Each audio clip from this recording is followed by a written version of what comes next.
and welcome to Ask the Wizard streaming live for July 29th. Timer's up. I'll be back in 5 minutes with today's topic. Sit down, relax, grab a coffee, enjoy.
All right. Hello, Oops, I got to do one more thing. Hello, everybody. How you doing today? I just need to flip this over to here.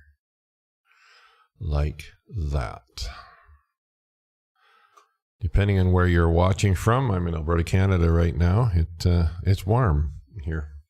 Office window faces to the south, so it's really warm in here because I shut everything so it removes some background noise.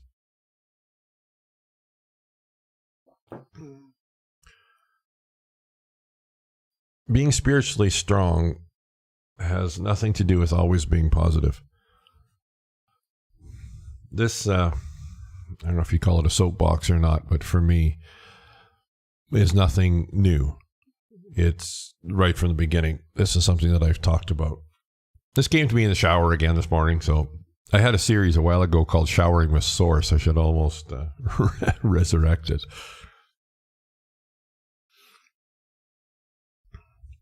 It's sometimes sold to us, and often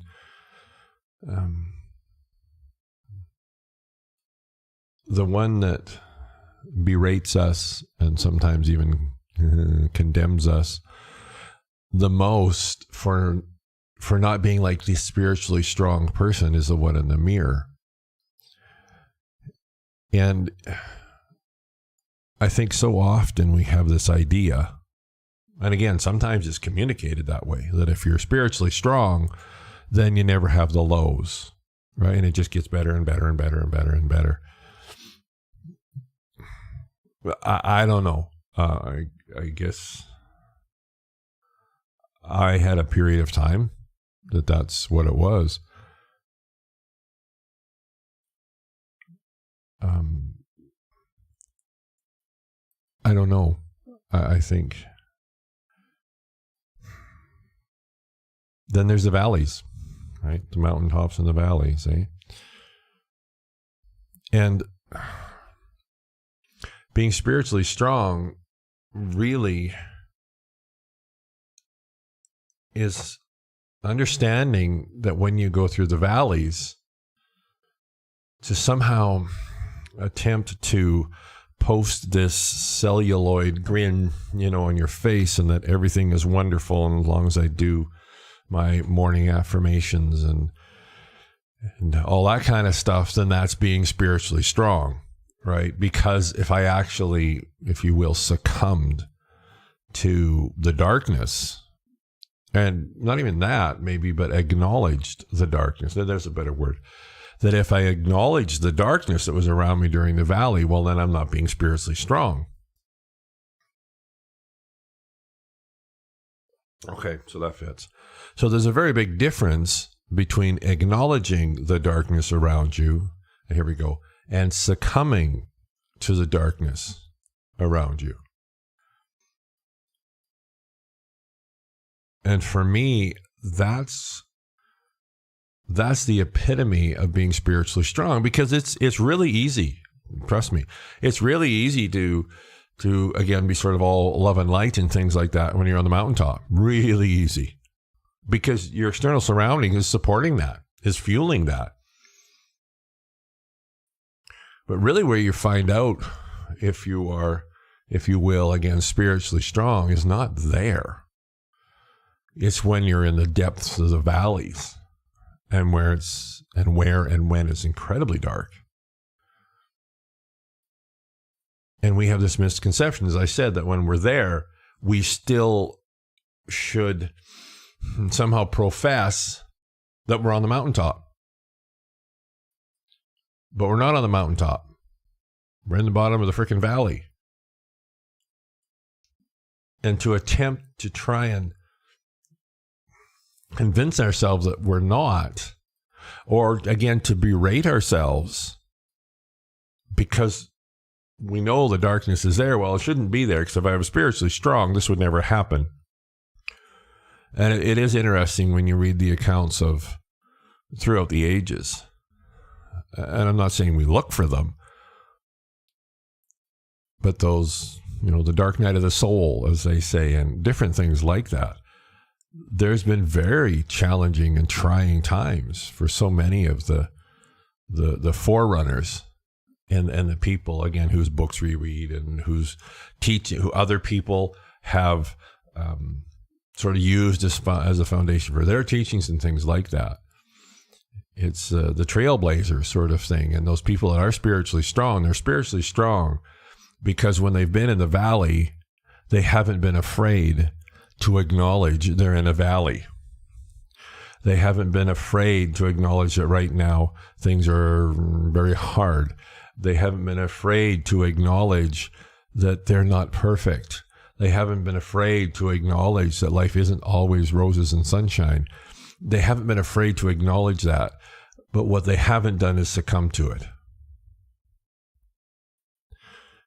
And I really like those two words. They weren't mine. Source just popped them into my awareness. But that makes so much sense to me and resonates really deeply with me. Is where you're in that darkness, do not be afraid to acknowledge that you're in the darkness. Do not be afraid to acknowledge that it's challenging or it's hard or on and on and on. Because it is. And we can deny that all we want. And again, this is a difference, right? We can deny that all we want, but we know it's there. So I can sit here in this office, it's pretty warm, and I can deny the quote unquote fact that it's warm and I'm sweating in this office, but there it is right there, right? I'm sweating. But I don't need to succumb to it. And I think that's the difference. A person that's spiritually strong understands that there's mountaintops and there's valleys. And when they're on the mountaintop, they acknowledge and they celebrate it. And when they're in the valley, they acknowledge it, but they don't succumb to it. Big, big difference there. And when they're in the valley, they also cut themselves an awful lot of slack. Because when you're in the valley, it is really tough going. And I think we do ourselves a disservice when we try and pretend that it's not. But again, I think the difference is, no, I don't think, the difference is you acknowledge it, but you keep moving forward. The spiritually strong person acknowledges the darkness and they keep walking. And they refuse to succumb to it. They just keep walking. Do they know when the valley will end and they'll go up to the mountaintop again? No. But they know that they will not succumb to it. Do they know that there's going to be days when they just, this just sucks. Yeah, there will. But they don't succumb to that either. That's the difference. And that's why being spiritually strong and always being positive have nothing to do with each other. Because where that spiritual strength radiates out is not on the mountaintops. It's when you're going through the valley.